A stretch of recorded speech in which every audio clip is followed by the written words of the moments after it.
भारत और चीन के बीच लाइन ऑफ एक्चुअल कंट्रोल यानी LAC पर एक बार फिर तनाव बढ़ गया है। लद्दाख सीमा पर गलवान घाटी के पास भारतीय सैनिक और चीनी सैनिकों के बीच देर रात झड़प हो गई, जिसमें भारतीय सेना के एक अधिकारी और 2 जवान शहीद हो गए हैं। चीनी सैनिकों ने इस दौरान कील लगी लाठियों से जवानों पर हमला किया। जब बॉर्डर कमांडर की बैठक हुई तो इसमें तय हुआ कि PP 14, 15, 17 पर चीन LAC से उस ओर जाएगा, लेकिन चीनी सेना ने इसे मानने से इनकार कर दिया। भारत के बार बार समझाने पर भी चीनी सैनिक नहीं माने। चीन ने इस दौरान हमला किया। चीनी सैनिकों ने भारतीय सैनिकों पर पत्थरबाजी की। उनके पास लोहे की नाल, कीलें और लाठी से भारतीय सेना पर हमला किया।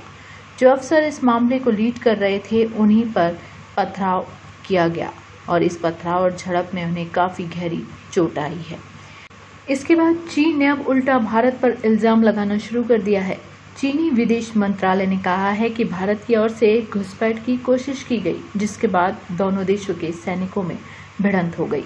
आपको बता दें, पूर्वी लद्दाख के गलवान घाटी ऐसे सेक्टर्स में से एक है जो हाल ही में भारत और चीन की सेनाओं के बीच गतिरोध होने की वजह से सुर्खियों में है। पैंगोंग सौ में फिंगर क्षेत्र में सड़क को भारतीय जवानों के गश्त के लिहाज से अहम माना जाता है।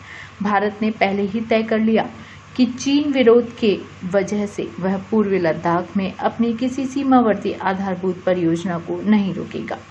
दोनों देशों के सैनिक पिछले 5 और 6 मई को पूर्वी लद्दाख के पैंगोंग सौ क्षेत्र में आपस में भिड़ गए।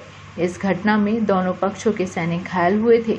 इस झड़प में भारत और चीन के करीब 250 सैनिक शामिल थे। दरअसल इस क्षेत्र को लेकर भारत और चीन के बीच 1950 से ही विवाद चल रहा है। सबसे अहम बात यह है कि 1962 के बाद पहली बार इस क्षेत्र में इतना तनाव पैदा हुआ है, और वह भी तब जब LAC को स्पष्ट रूप से परिभाषित किया गया है और दोनों देशों की ओर से स्वीकार किया गया है। 1962 में चीन ने भारत पर पूर्वी और उत्तरी सीमाओं पर हमला किया था। अन्य फैक्टर्स के इस युद्ध के लिए बड़ी वजह शिनजियांग और तिब्बत के बीच सड़क का निर्माण था।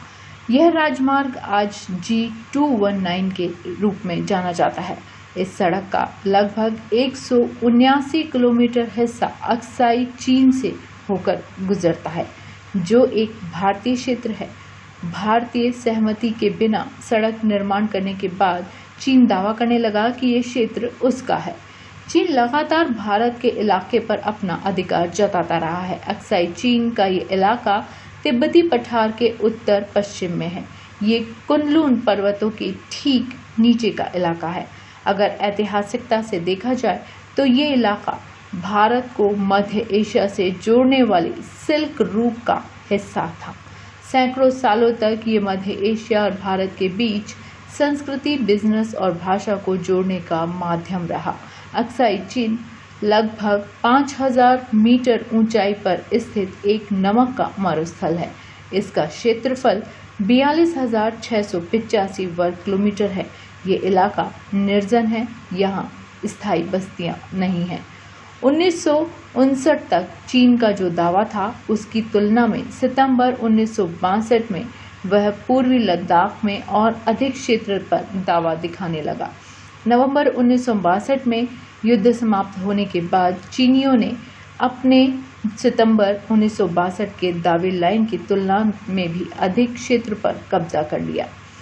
चीन अपनी शिनजियांग तिब्बत राजमार्ग से भारत को यथासंभव दूर रखना चाहता था। यही कारण है कि चीन ने अपनी दावा लाइन को इस तरह तैयार किया कि सभी प्रमुख पहाड़ी दर्रों और क्रेस्ट लाइन्स पर उसका कब्जा दिखे।